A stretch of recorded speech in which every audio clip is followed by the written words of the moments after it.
sur BFM TV, bienvenue si vous nous rejoignez. Priorité au direct après ce tremblement de terre d'ampleur considérable survenu il y a maintenant 1h30 dans le nord-est du Japon. La magnitude a été relevée à 8,9 degrés sur l'échelle de Richter. 8,9 degrés sur l'échelle de Richter, et nous découvrons ces images en même temps que vous, ces images qui sont apparemment les conséquences du tsunami, puisque évidemment l'alerte au tsunami a été déclenchée compte tenu de l'ampleur de la secousse, qui est, nous disait tout à l'heure, un sismologue survenu dans les basses couches de la croûte terrestre, et donc cette vague qui apparemment envahit progressivement les terres, progresse dans les terres, dans la région de Miyagi, qui est en train de franchir même une rivière, qui est en train de tout balayer, absolument tout balayer sur son passage. On a le sentiment, vu évidemment de loin, vu d'hélicoptère, que la vague a emporté d'ores et déjà des maisons, puisque des débris considérables sont de toute évidence ramenés avec la puissance des flots.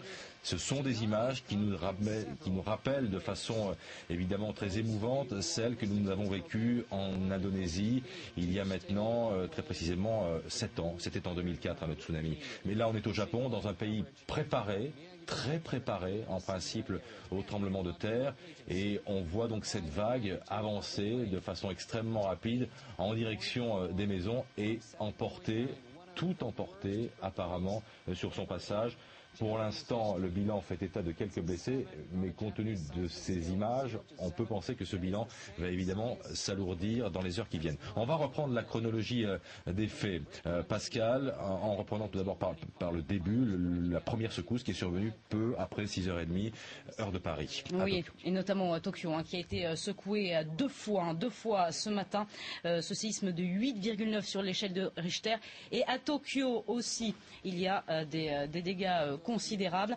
Regardez ces images, c'est une vague de 4 mètres de haut qui est arrivée ce matin, mais les autorités ont prévenu que les vagues pourraient monter jusqu'à 10 mètres. Donc là, c'est une premières images de Sendai, cette ville, c'est là où ça se passe, dans la côte nord-est, c'est à côté donc de l'épicentre du séisme qui s'est produit ce matin. Cette vague qui est en train de déferler, d'entraîner tout sur son passage. On sait d'ores et déjà qu'il y a de nombreux blessés sur cette côte est du Japon, des blessés également à Tokyo ce matin, où les immeubles ont tremblé pendant 2 minutes. 2 minutes, c'est énorme. For that, let's go across to those visuals of that tsunami that's just about to hit the coast of Japan over there.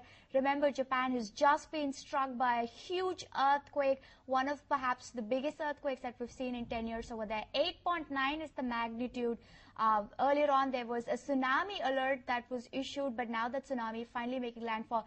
These are perhaps really interesting visuals, because this is perhaps also the first time that we're getting to see something like this happen live on Indian television.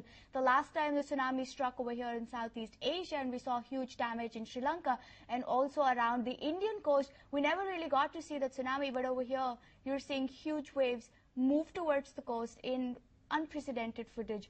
But like we said, the Japanese earthquake is occupying center stage, especially for Asian bourses over here. Japan's Nikkei dropped about 1.7% after news broke. We also saw a huge sell-off in the yen that dropped to its lowest level since February against the dollar. So there you have those pictures coming in. So far, most offices managed to evacuate in time, but our reporters from Tokyo have been telling us that offices were evacuated, but there's been one building in central Tokyo which did catch fire. We'll get you more details of perhaps some damage that's been reported from that particular place. The epicenter so far has been off Tokyo. It's closer over there to a city called Nagoya.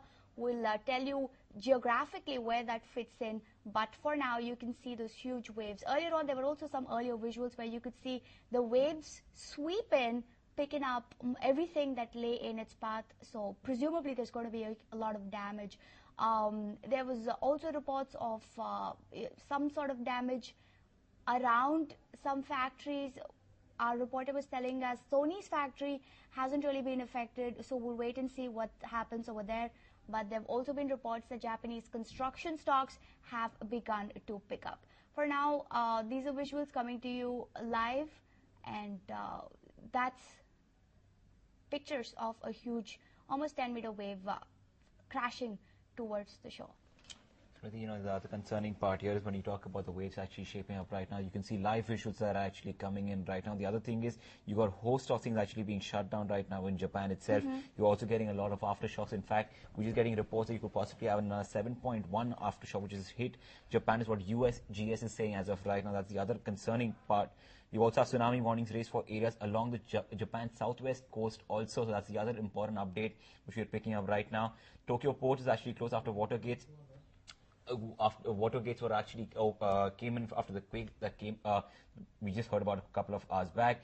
Same time, you also have the entire coastline, which is under somewhat of a warning as of right now, is what you're picking up right now. At the same time, remember the magnitude has now been revised to nearly 8.9, is what you're seeing. And the tsunami that we're talking about, you can see the fact that how the coast is actually being impacted right now by all these tsunamis, is what we're noticing. All right, earlier on we heard that the Japanese main airport, Narita Airport, had been shut down, but now we're hearing that 2 of the runways have been open. Also, the subway in Tokyo has been shut down. The bullet train is no longer working. They have shut it down because of the earthquake.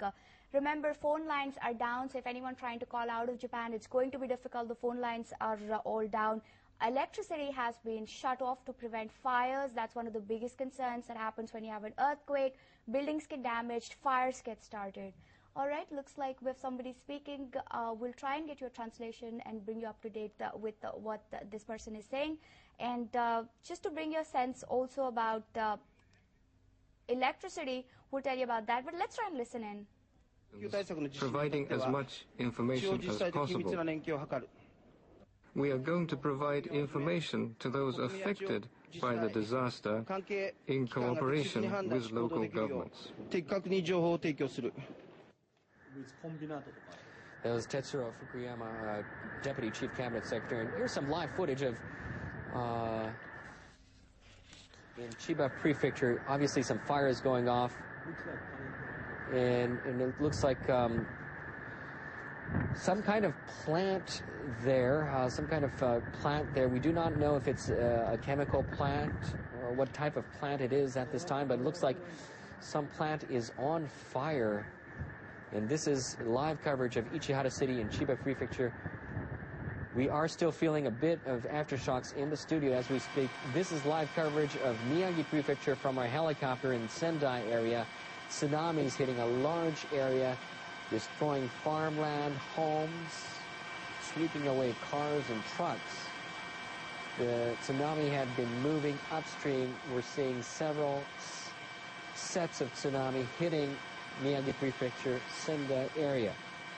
For those of you living near the coast, please do move to higher ground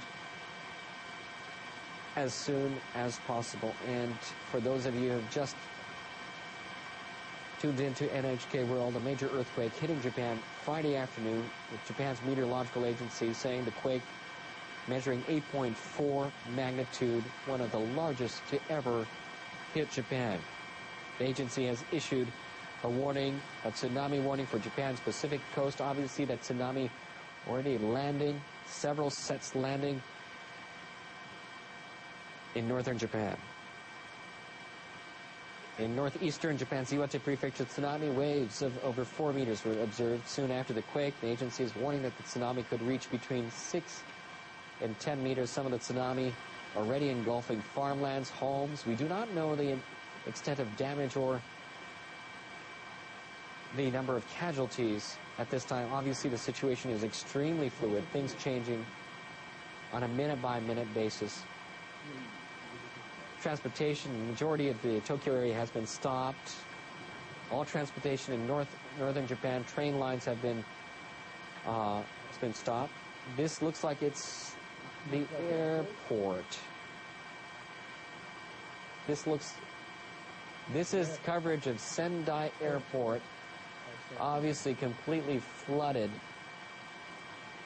This is coverage of Sendai Airport in northern Japan, where the earthquake has hit the hardest, magnitude 8.4, about an hour and 30 minutes ago.